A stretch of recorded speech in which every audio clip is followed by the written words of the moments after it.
Hello friends, welcome to our channel Mazhavil. ഇന്ന് ഞാൻ ചെയ്യുന്ന വീഡിയോ ലവ് ബേർഡ്സിനെ പറ്റിയുള്ളതാണ്. ലവ് ബേർഡ്സിനെ വളർത്താൻ ആഗ്രഹിക്കുന്ന തുടക്കക്കാർക്ക് വേണ്ടിയുള്ളതാണ് ഈ വീഡിയോ. നിങ്ങൾ തീർച്ചയായും ഈ വീഡിയോ മൊത്തമായി കാണാൻ ശ്രമിക്കുക. ഇഷ്ടമായാൽ ലൈക്ക് ചെയ്യണം. ആദ്യമായാണ് ഈ ചാനൽ കാണുന്നതെങ്കിൽ സബ്സ്ക്രൈബ് ചെയ്യുക.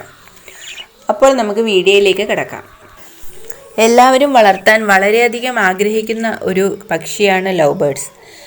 ഓസ്ട്രേലിയൻ വംശജരാണെങ്കിലും നമ്മുടെ കാലാവസ്ഥയിൽ വളരെ നന്നായി അവയെ ഇണക്കി വളർത്താൻ നമുക്ക് സാധിക്കും. പക്ഷേ നമുക്ക് അതിനു വേണ്ടി ചില ബേസിക് ആയിട്ടുള്ള കാര്യങ്ങൾ ശ്രദ്ധിക്കണം.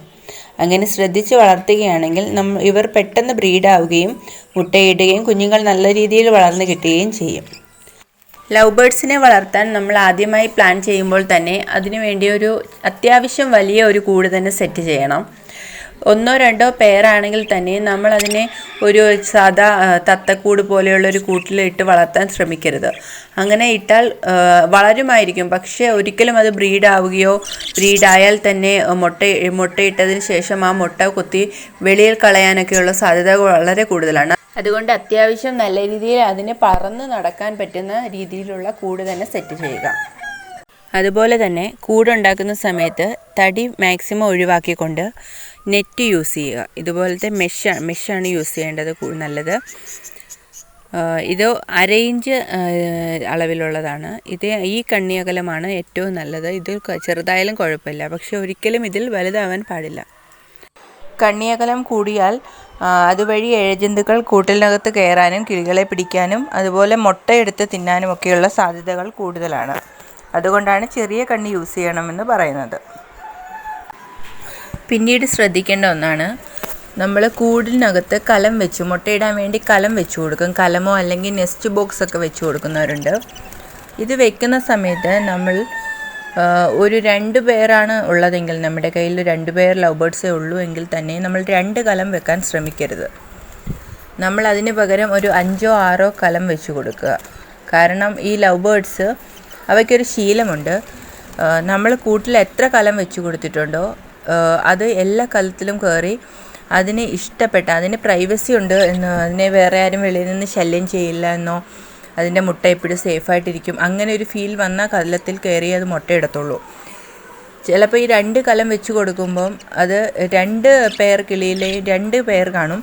ആ 2 കിളി സെലക്ട് ചെയ്യുന്ന അതിലേതെങ്കിലും ഒരു കലമായിരിക്കും. പിന്നെ ആ കലത്തിന് വേണ്ടിയിട്ട് അവർ തമ്മിൽ അടിയായിരിക്കും. അങ്ങനെ ഉണ്ടാകുന്ന സമയത്ത് ഒരു കിളി ഇടുന്ന മുട്ട മറ്റേ കിളി എടുത്ത് കളയും. അതുകൊണ്ടാണ് ലവ് ബേർഡ്സിൻ്റെ കൂട്ടിൽ എപ്പോഴും അധികത്തിൽ കലം വെച്ച് കൊടുക്കണമെന്ന് പറയുന്നത്.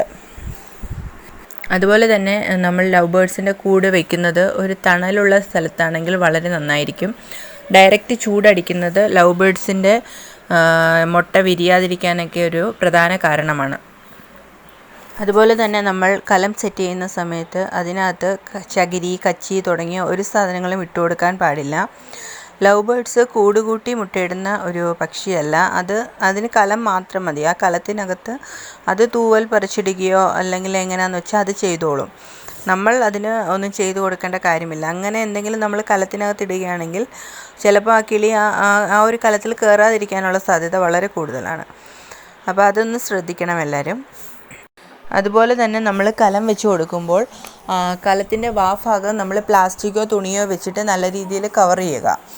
എന്നിട്ട് അതിന് ശേഷം അതിൻ്റെ ഏതെങ്കിലും ഒരു ഭാഗത്ത് ചെറിയൊരു ഹോളിട്ട് കൊടുത്ത് വേണം കിളിക്ക് അകത്ത് പോകാനുള്ള സംവിധാനം ഉണ്ടാക്കാൻ. ആ ചെറിയ ഹോൾ ഇടുമ്പോൾ ആ ഹോള് മേളിലോട്ട് വരുന്ന രീതിയിൽ, സൈഡിൽ വരാതെ മേളിലോട്ട് വരുന്ന രീതിയിൽ വേണം നമ്മൾ സെറ്റ് ചെയ്യാൻ. അങ്ങനെ വരികയാണെങ്കിൽ ഒരു കിളി അതിനകത്ത് കയറി മുട്ടയിട്ട് ഇരുന്നാൽ തന്നെ വേറൊരു കിളിയുമായിട്ടുള്ള സമ്പർക്കം അതിന് ഉണ്ടാവത്തില്ല. വേറൊരു കിളി വന്ന് അതിനെ ശല്യം ചെയ്യുകയോ ഒന്നും ഉണ്ടാവില്ല. അപ്പോൾ അത് നല്ല രീതിയിൽ പ്രൈവസി ഉണ്ടാകുമ്പോൾ അത് നല്ല രീതിയിൽ അടയിരിക്കും. അതുപോലെ തന്നെ കലം കെട്ടിക്കൊടുക്കുന്ന സമയത്ത് നമ്മൾ അത് ഒരു ടോർച്ചോ മറ്റോ അടിച്ച് അകത്ത് നോക്കാൻ പറ്റുന്ന രീതിയിൽ കെട്ടുവാണെങ്കിൽ ഒരു പക്ഷേ നമ്മുടെ കിളിക്കുഞ്ഞ് വിരിഞ്ഞതിന് ശേഷം ചത്തുപോവുകയോ അങ്ങനെ എന്തെങ്കിലും പറ്റുവാണെങ്കിൽ നമുക്കതെടുത്ത് കളയാൻ പറ്റും. അത് എടുക്കാൻ പറ്റാത്ത രീതിയിൽ കെട്ടിക്കഴിഞ്ഞാൽ അവിടെ കിടന്നത് ചീഞ്ഞു പോവും. പിന്നെ കൂടെ ബാക്കിയുള്ള കുഞ്ഞുങ്ങൾക്ക് അത് ഇൻഫെക്ഷൻ ആവാനൊക്കെ സാധ്യതയുണ്ട്. പിന്നെ അതുപോലെ തന്നെ ചില സമയത്ത് തള്ളക്കിളി കറക്റ്റായിട്ട് കുഞ്ഞുങ്ങൾക്ക് തീറ്റ കൊണ്ട് കൊടുക്കാതിരിക്കും.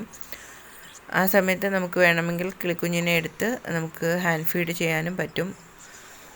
അതുകൊണ്ട് കിളികൾക്ക് ശല്യമാകാത്ത രീതിയിൽ അവ വെളിയിൽ തീറ്റയെടുക്കാൻ പോകുന്ന സമയത്തോ മറ്റോ നമുക്കൊന്ന് കൂടിനകം ശ്രദ്ധിക്കാൻ പറ്റുന്ന രീതിയിൽ കള്ളം കെട്ടിക്കൊടുക്കുകയാണെങ്കിൽ വളരെ നല്ലതാണ്. ഇതൊക്കെയാണ് ലവ് ബേർഡ്സിനെ വളർത്താൻ ആഗ്രഹിക്കുന്നവർ ആദ്യമായി അറിഞ്ഞിരിക്കേണ്ട കുറച്ച് കാര്യങ്ങൾ. ഇനി ഇവിടെ ആഹാര രീതികളെ പറ്റിയും മുട്ടയിടലിനെ പറ്റിയും ഒക്കെയുള്ള വീഡിയോ ഞാൻ പുറകെ ചെയ്യുന്നതാണ്. എല്ലാവർക്കും വീഡിയോ ഇഷ്ടമായെന്ന് കരുതുന്നു. ഇഷ്ടപ്പെട്ടെങ്കിൽ ലൈക്ക് ചെയ്യണം, സപ്പോർട്ട് ചെയ്യണം.